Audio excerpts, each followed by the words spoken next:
today I wanted to talk to you about something that I reckon is an essential parenting concept. It's like the lifeblood of my parenting, especially the lifeblood of my unschooling practice. So if you're a homeschooling parent, this could be a game changer for you. And if you're a parent of school children, I think you're gonna get a lot of use out of this concept as well.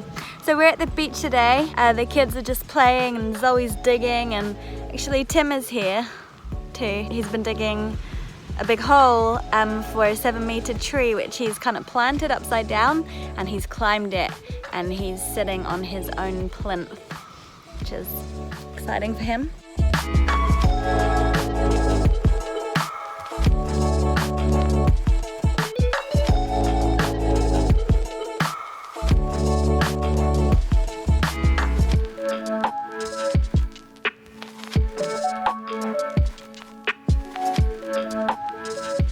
A little bit of an introduction. I'm bleeding. I've just started my period, and usually on this day I would kind of like go off by myself and make a little nest in the forest and spend some time just delving deeply into my womb wisdom. And it's really important for me, because if I don't do that I get really angry and really bad pains. And if I actually really honor my bleed time in that way, the pain is much less, and it actually is a really magical kind of time that I actually really relish and really look forward to.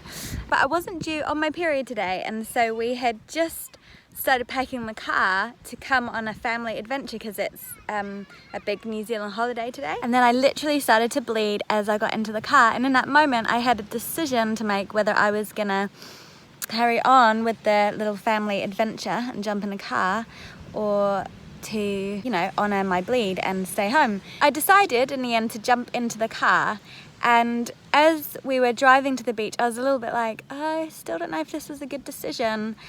And then of course we got here and the kids are just in their favorite place ever.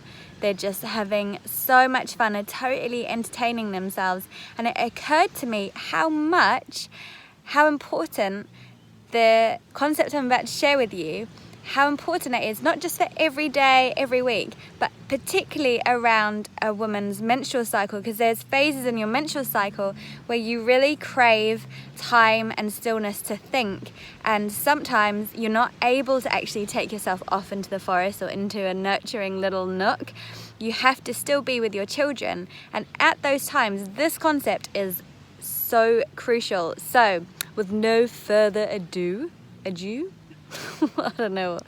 I never know what that word is. I'm going to Google it after this video. Anyway, with no further natter, I will introduce to you the concept that sprang into my head a couple of years ago, and people email me every week telling me that it has changed their life because it's a game changer. And the concept is SMF, and it stands for Sites of Mutual Fulfilment. So these are places where you can go as a parent where you and your children get a lot of fulfillment. The beaches are classic, and that is because I don't really have to worry about my children being unsafe in the water, because my kids aren't like that.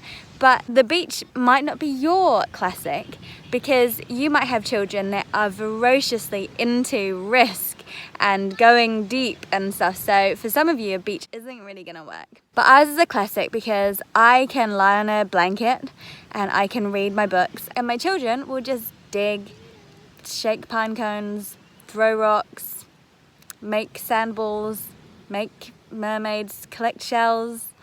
They just find all manner of things to do at the beach. So it's like the most amazing SMF for us. Whenever I feel like, oh, the day is really terrible, or I'm not really coping, or it's all too much, I just have to get my head into the mindset of an SMF. In fact, when I'm in charge of the kids, so me and Tim split our week pretty much equally. We get an equal amount of time to do our own work, and an equal amount of time to be full-time parenting. I usually start the day by asking myself, where is my SMF gonna be today? Because I know that it's important for me to have at least 2 or 3 hours where the kids are doing something where they are getting so much fulfillment, and I'm doing something that isn't stressful or micromanaging, that also meets my own needs. I'm willing to hazard a guess that the parents that find parenting quite easy and the parents that don't can be split along a line of whether on some level they have entertained this idea of sites of mutual fulfillment. So I think that that's how important sites of mutual fulfillment are, and lots of people do them without needing an acronym or a snazzy name, and other people don't do them at all. They see parenting as being laying down your life for the joy of your children, or just going from child-led thing to child-led thing to child-led thing, and they haven't really engaged with this idea that a parent's needs are really quite important for the whole family's harmony and bliss. And I really believe in a kind of abundant world where people can get their needs met mutually. It's something that I aim for all the time, to try and see how both of our needs can be met, how to acknowledge my own needs as a mother and see them not as being in battle with my children's needs. And I really just want to encourage you to list all of the places that you enjoy being at and all of the places that your kid enjoys being at too, and then just really intentionally build those into your day and into your week. Now, some places you think would be an SMF actually aren't. So for some people, a park might be an SMF because you can read a book, do some knitting while your kid plays.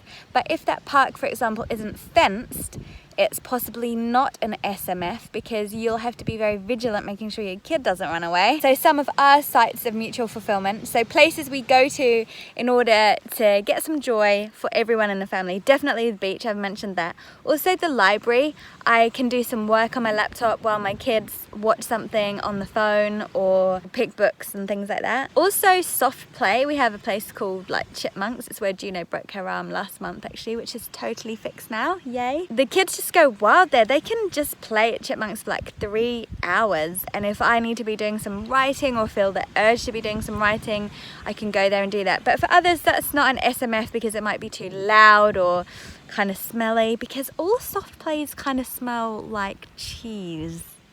Old cheese. Have you noticed that? I don't know if that's just me. Tim's undies are in a shot now. That's nice. I just moved them.